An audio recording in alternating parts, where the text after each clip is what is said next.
What are the days of 12 days of Christmas? Part 2. Number 5. The fifth day of Christmas, December 29th, is also a day to remember Saint Thomas of Canterbury.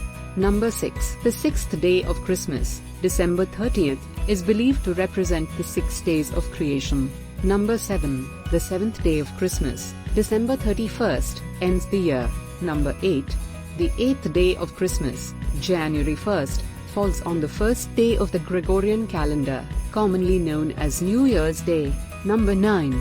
The ninth day of Christmas, January 2nd, Christians take a moment to remember Saint Basil the Great. Number 10.